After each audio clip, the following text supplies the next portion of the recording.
Hello, hello, hello. It is always a pleasure and an honor to come your way and do life with you. Well, if you've not met me before, I am Rebecca, and you are welcome to Rebecca's Domain. This is the place where I've chosen to talk about everything family and everything marriage.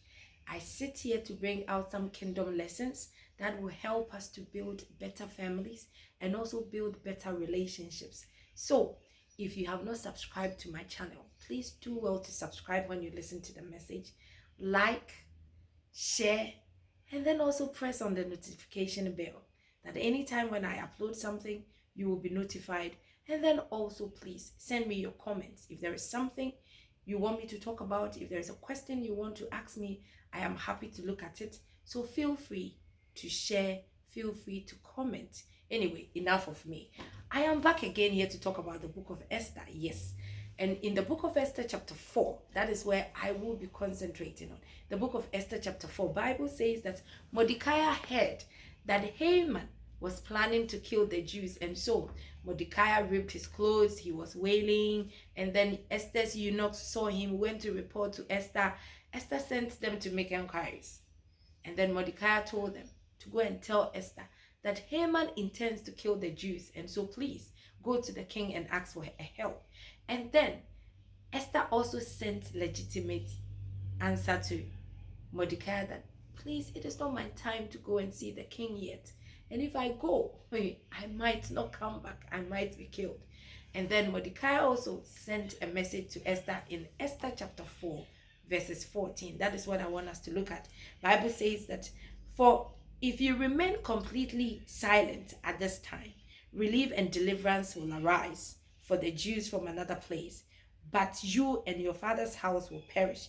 Yet, who knows whether you have come to this kingdom for such a time like this?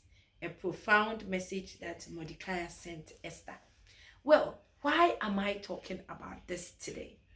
It saddens my heart that there are a lot of us enjoying certain royalties today, that we have left some people behind. We don't want to help them. We don't want to have anything to do with them because we think that we have arrived. There are some of us that are in certain positions that we grew up with some people that helped us when we were nobody, that helped us that when nobody was there, nobody even wanted to help us, even our own family members, that today we have ignored. We don't even want to see them because we think that, hey, we are now part of the bourgeoisies. We are rolling with the don daddies. We are rolling with the high and mighty. And so we don't want to help anybody. But Mordecai was trying to tell Esther that, my dear, this is the reality of life. The tables can turn at any time. And today, if you do not help us, help will definitely come. Sweetheart, the person you are ignoring, listen, that person is also a child of God, and help will definitely come for that person. But come tomorrow, maybe the table might turn. You that is up there might see yourself down there, and you might be seeking for help.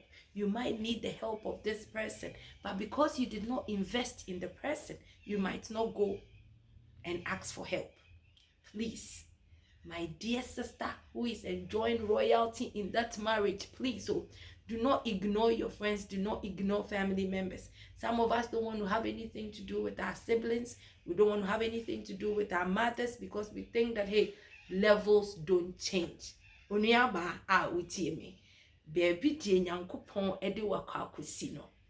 is for a purpose.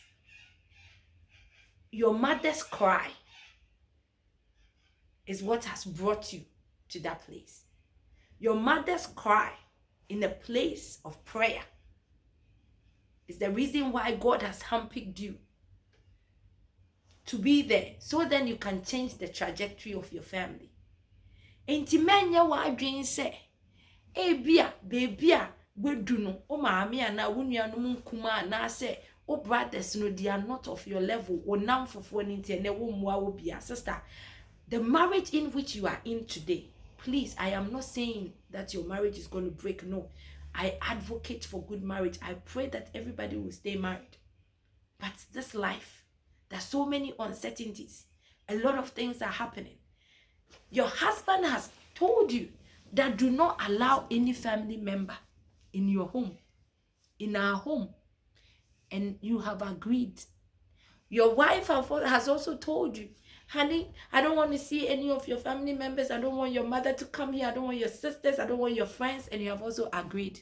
My dear husband, please. This life, the balance, as the Nigerians are saying. There is nothing permanent on this surface of the earth. Come tomorrow, something can happen. The tables can turn. Your husband can fall sick, my dear wife. And you as an individual cannot take a decision. You will have to go to the family members. Likewise, your wife and you as a husband cannot take a decision, because as Africans as we are, we do not practice individualistic culture. We practice collective, the nuclear and the extended. Your wife is coming from a family. So please, if you are in a position to help somebody in the family. Help does not mean that give your money alone. Help means that sit somebody down. That young guy who is struggling but has got the brains to study, sit the person down and advise. Spend quality time with people. Don't behave as if they are not part of your family. Your husband's family is part of your family now when you get married to them as Africans. I am not saying that go and, play with them, go and mingle with them. No. Because there should be a level of respect. But my dear, you have to recognize them as part of your family. As you would do it for your parents, you have to do it for them. And sweetheart, your friends, there are some people that listen. They are more than blood. There are some friends that we have that listen. They are even more of a blessing to us than family. They have helped us throughout our journey in life. And today, God has lifted you up to that pedestal and you are ignoring. Listen, if you can help that man who is knocking at your door every day, come tomorrow, you will reap from where you sowed. Because there are a lot of us who wants to reap from where we've not sowed. You are in a position to help somebody. This is what I came to tell you. As MORDECAI told Esther, why are you here for such a time like this? And if you say denti na nyame edi wakwa akosi sa aware na say denti na nyame edi wakwa akosi sa edwumanim say obeye den obeye nhira so ama obi, because the blessings of God is from God through men to men. Odofo enne baby a wo no betumi aboa wo bia. If you can help somebody, if you can help a family member, please do. Don't ignore family members. Don't ignore the people that you can help, because come tomorrow, if anything should happen to you, they are the same people you will run to. So as you are enjoying royalty, don't enjoy alone, because if you do, these are people who will show you pepper. They will let you know that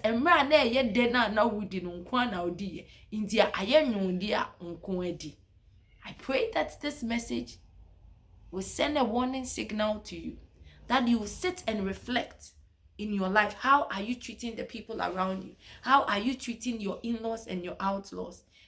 Menka se woni wo mu kudi agro emmo obi mfa wani mu meye fom patodofo twe won mo ba wo ho obetumi aboa wo ma bibi be abusuam na se yehia na obetumi aboa. Sweetheart, please help them. And my dear wife, don't say yes to anything that your husband is saying, because come tomorrow, if he is not there, you will suffer the consequences so badly that you will regret ever getting married to him. I pray that this message goes a long way to help somebody. Please do share, subscribe, and then send me your comments. Stay blessed.